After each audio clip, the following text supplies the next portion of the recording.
इस हफ्ते प्रधानमंत्री नरेंद्र मोदी ने जब घाना, अर्जेंटीना, ब्राजील, नामीबिया और त्रिनिदाद और टोबैगो जैसे 5 देशों की ऐतिहासिक यात्रा की, तो सिर्फ एक कूटनीतिक दौरा नहीं थी, बल्कि भारत की वैश्विक मजबूती का एक मजबूत और प्रभावशाली प्रमाण थी। इन देशों में से 4 की संसद को प्रधानमंत्री ने संबोधित किया और इस तरह एक नया वर्ल्ड रिकॉर्ड भी बना।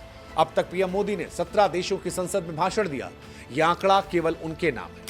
इससे पहले भी आजाद भारत के कई प्रधानमंत्री, जिसमें पंडित नेहरू, इंदिरा गांधी, राजीव गांधी और डॉक्टर मनमोहन सिंह, उन्होंने भी 17 बार विदेशी संसदों को संबोधित किया था।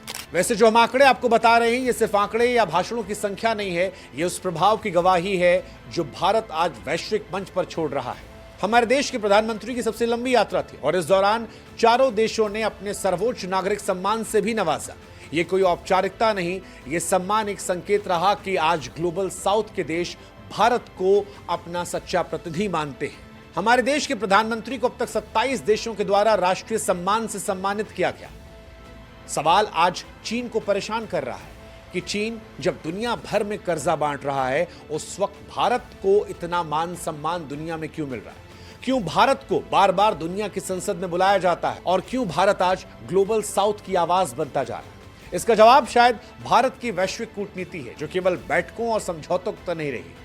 ये भरोसे, सम्मान और साझेदारी की कूटनीति बन चुकी है। भारत आज मदद करता है, वो शर्तें नहीं थोपता, नेतृत्व करता है, लेकिन चीन की तरह दबाव नहीं बनाता। और यही फर्क है जो भारत को चीन से अलग करता है और भारत को आज एक ग्लोबल पावर के तौर पर, हमारे देश को एक ग्लोबल शक्ति के तौर पर और पीएम को एक बड़े नेता के तौर पर दुनिया में स्थापित करता है। जब पश्चिमी देशों की फार्मा कंपनियां अफ्रीका के गरीब देशों के साथ वैक्सीन को लेकर समझौता करना चाहते थे, तब भारत ने वैक्सीन मैत्री के तहत दुनिया के कई देशों को वैक्सीन भेजी। इनमें वैक्सीन के 6 लाख मुफ्त टीके घाना को भी भेजे गए थे और इस बार भी भारत घाना को वैक्सीन के हब के रूप में विकसित कर रहा है। ब्राजील से लेकर Saudi Arab, Afghanistan, UAE, Bahrain, Russia, Fiji, Papua New Guinea, France और नामीबिया तक इन देशों के साथ भारत ने न सिर्फ व्यापारिक समझौते किए, बल्कि इनका जो पोटेंशियल है उसे भी समझा।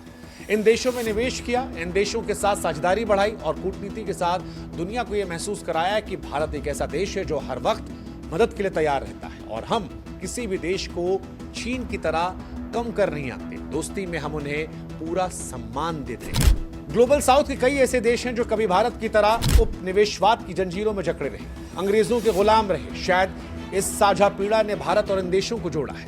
भारत ने भी कभी इन देशों को छोटा, गरीब या पिछड़ा नहीं माना। हमने हमेशा उन्हें बराबरी का दर्जा दिया, उन्हें सम्मान दिया और एक सच्चे मित्र की तरह हर कदम पर साथ खड़े रहे। हमने चीन की तरह कर्ज देकर दबाव नहीं बनाया, हमने कोई राजनीतिक चंगुल नहीं बुना। हमने वैक्सीन मैत्री की, तकनीक साझा की, विकास में साथ दिया और बिना किसी अहंकार या दिखावे की मदद की। भारत ने कभी दुनिया को एहसान नहीं जताया, बल्कि एक बड़े भाई की तरह व्यवहार किया, जो मुसीबत में चुपचाप पूरी ताकत से खड़ा रहता है। और यही वजह है कि ग्लोबल साउथ के देशों के दिल में आज भारत के लिए खास जगह है और यही बात भारत को इन देशों के बीच प्रभावशाली बनाता है। सबसे अहम बात यह है कि भारत ने कभी दुनिया में गुटबाजी की राजनीति नहीं की। भारत किसी ब्लॉक की कठपुतली नहीं रहा।